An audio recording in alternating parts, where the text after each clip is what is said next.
monsieur Basile Dayonvi, je dirais papa Basile Dayonvi, est mon papa. Alors, je l'ai connu il y a une vingtaine d'années, au moment où il était directeur général de l'Institut national de l'alphabétisation et de l'éducation des adultes. Alors, moi, je travaillais avec la Société néerlandaise de développement, qu'on appelait SNV, et qui, disons, appuyait un programme où il y a un volet alphabétisation.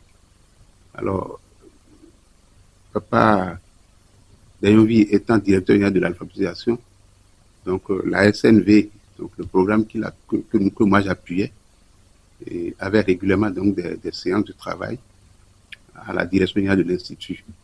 Donc c'est dans ce cadre que je l'ai connu pour la première fois. Et par la suite, en 2009, j'avais été nommé conseiller technique juridique au ministère de la Culture, de l'alphabétisation et de la promotion des langues nationales. Alors en ce moment, lui, il avait été nommé, il était même déjà là, il était conseiller technique à l'alphabétisation, donc on s'est retrouvés là et on a travaillé ensemble sous le même ministre, donc je l'ai connu et c'est quelqu'un qui est vraiment a un sens d'humanisme. Il a un sens d'humanisme parce que est très compétent et travaille donc avec méthode. Et il est attentif, n'est-ce pas, dans les préoccupations de ses collaborateurs. Et il est même, je dirais, capable de se mettre à leur place, n'est-ce pas, pour résoudre leurs problèmes, les difficultés qu'ils ont dans le cadre soit du travail et même dans le cadre social. C'est un monsieur très, très social. Et les gens aussi, il aime s'habiller, très bien s'habiller aussi. Et je l'admire aussi par rapport à ça. Son décès, pour moi, me rappelle un souvenir. Son décès me rappelle un souvenir parce que il est décédé le 1er octobre. Le 1er octobre, entre, je crois, 1h, 2h du matin. Et ma maman aussi est décédée le 1er octobre, pratiquement à la même heure, dans le même créneau horaire. Et ma maman est décédée en 2007. Bon, elle est décédée cette année. Et le 1er octobre, donc moi c'était le jour de l'anniversaire du décès de ma maman. Et cela m'a beaucoup marqué. Et ces obsèques, bon, ça a été organisé avec sa fille que vous connaissez bien sûr, Madame Yvette Dayonvi, que je connais très bien, qui est cela. Donc nous avons essayé quand même de faire ce que nous pouvons. Ce que nous pouvons, étant donné que les obsèques d'un père ne s'organisent qu'une seule fois, je crois que nous avons essayé de faire ce que nous pouvons. Donc voilà. Mais ça s'est très bien passé. Et apprécié quand même par les invités qui ne cessent de nous féliciter par rapport à l'accueil, qui sont toujours chaleureux.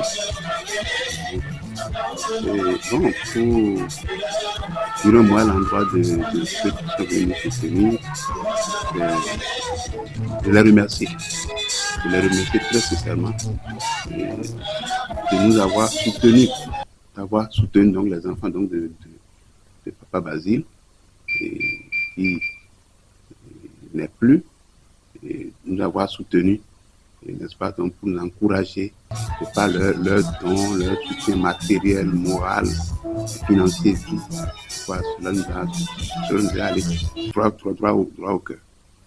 Et nous prions Dieu qu'il leur rende donc cela au centuple, comme on a l'habitude de le dire.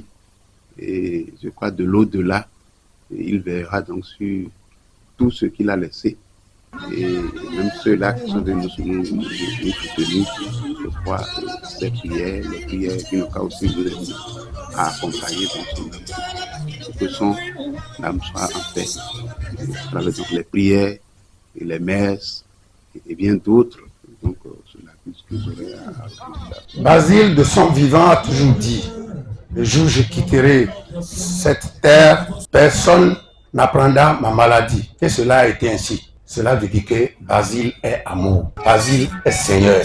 Le conseil que je vais vous donner, Basile est parti. Vous n'aurez plus personne comme Basile, même que ce soit des oncles ou des tantes. Vous n'aurez plus personne comme votre papa. Sauf ceux-là que Dieu a créé, amour comme Basile. En termes de conseil, je crois que je lui dis de prendre tout son courage à deux mains et de ne pas céder à la provocation. Parce qu'en termes de provocation, il y en aura de tous côtés. Et avec l'aide de Dieu, je crois, elle pourra dépasser, n'est-ce pas, donc toutes ces provocations-là et essaie donc de conduire la maison, essaie donc de gérer ce que le papa lui a laissé comme héritage à gérer. C'est pas, comme je l'ai dit tout à l'heure, ce n'est pas héritage en termes de biens, mais héritage en termes d'aînés qui a, n'est-ce pas, donc un troupeau à gérer. Héritage en termes de berger qui a un troupeau à gérer.